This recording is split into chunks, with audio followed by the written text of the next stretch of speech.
Hello, my name is Flight Sergeant Seepaul, and today I'll be talking to you a bit about the Royal Air Force. Now, the Royal Air Force was formed on the 1st of April 1918, and it was actually a combination of two organisations, the Royal Flying Corps and the Royal Naval Air Service. These two organisations formed together to create the RAF as we know it today. The RAF is made up of 5 different branches, and we call these branches groups. The first group of the Royal Air Force is Group Number 1. Now, Group Number 1's specialty lies in air combat, which is very much what the RAF is known for. Their crest looks a bit like this, and they are commanded by Air Vice Marshal Alan Marshall. In addition to air combat, Number 1 Group coordinates intelligence, surveillance, targeting, and reconnaissance work. Some of the aircraft used by Number 1 Group include the Eurofighter Typhoon, the Lightning F-35B, and the Sentry AEW-1 E-3D, which is actually used by 56 Squadron RAF. It looks a bit like this. Now, the second group of the Royal Air Force is Group Number 2, and Group Number 2 is mainly known for air combat support. Number 2 Group aims to generate, sustain, and when directed, develop and command forces for current operations. Their crest looks a bit like this, and they are commanded by Air Vice Marshal Alan K. Gillespie. Some of the aircraft included in Group 2 would be the Atlas C-1A400M, the Voyager, and the C-130J Hercules. Now, the third group of the Royal Air Force is not Group 3. It's actually Group 11. Even I don't know why. Group Number 11's specialty lies mainly in the nature of warfare, and this in itself is quite an abstract concept. To give you an idea of what 11 Group does, they combine the capabilities of Air Battle Staff, the Joint Force Air Component, and the National Air and Space Operations Center. Their crest looks a bit like this, and they are commanded by Air Vice Marshal Ian Duguid. The fourth group of the Royal Air Force is Group 22, and Group 22's specialty lies mainly in training. Group 22 aims to provide the skilled and qualified personnel needed for Royal Air Force operations worldwide. Their crest looks a bit like this, and they are commanded by Air Vice Marshal Richard Madison. One pillar of Group 22 would be the Royal Air Force Air Cadets. The other 5 are here. Group 22 previously used the Hawk T-1. However, this was replaced with the Hawk T-2.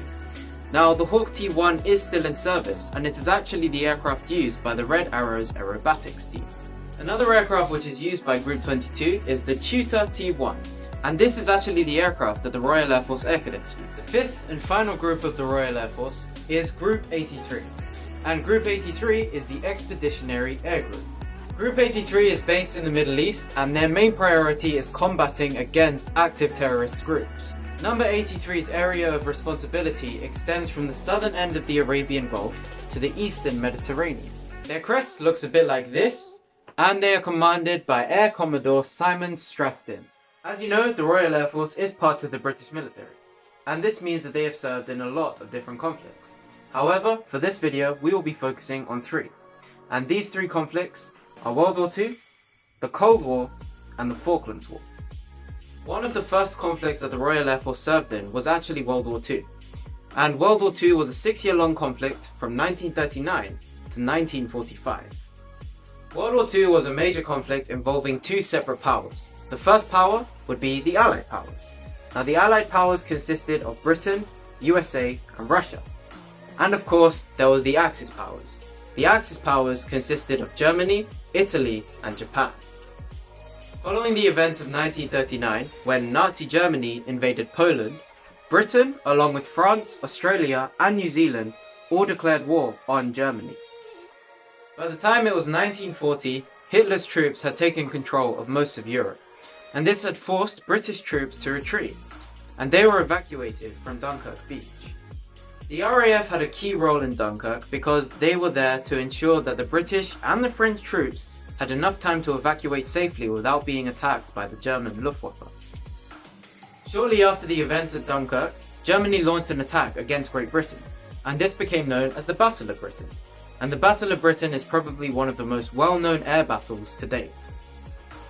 It was here that the Royal Air Force used the infamous Spitfire and Hurricane to fight the German Messerschmitt. During this time, the Royal Air Force had successfully defeated the Luftwaffe, and they had also been running bombing campaigns against Germany using the infamous Halifax and Lancaster bombers. The next conflict that the RAF was indirectly involved with would have to be the Cold War. And if we were to put this in very fancy terms, the Cold War was an ideological conflict of communism versus capitalism. And the main countries involved were the USA and the USSR, which is now known as Russia. The Cold War started in 1947 and ended in 1991. Although there was no physical engagement between the USA and the USSR, there was always a threat of a nuclear attack, and this is where the Royal Air Force came in. During this time, the Royal Air Force became a largely standoff defence force. This essentially meant that they were able to get airborne in as little as 2.5 minutes. This was put in place to ensure that the UK airspace was protected in case of a nuclear attack. The next conflict that the Royal Air Force was directly a part of would be the Falklands War. Now, the Falklands War was a shorter conflict which started on the 2nd of April 1982 and ended on the 14th of June 1982. One of the main reasons as to why this conflict started was because Argentina had invaded the British-owned Falkland Islands. During the Falklands War, the British had established a so-called exclusion zone around the island, and you could think of this as a border. Now, the Royal Air Force had a key role here because it was their responsibility to protect the airspace contained within this border. In addition to this, it was the first operational test of the Harrier jump jet, and in my opinion this was an amazing feat of engineering, as it was one of the first jets that could take off and land vertically as opposed to horizontally. In addition to the Harrier, the Chinook was also used, and a lot of you may know this as that big helicopter with 2 rotors. Today the Royal Air Force has a strength of around 37,000, and by the time this video is released, the RAF would be turning 103. And we would like to use this opportunity to thank all personnel for your service, be it regular or reserve.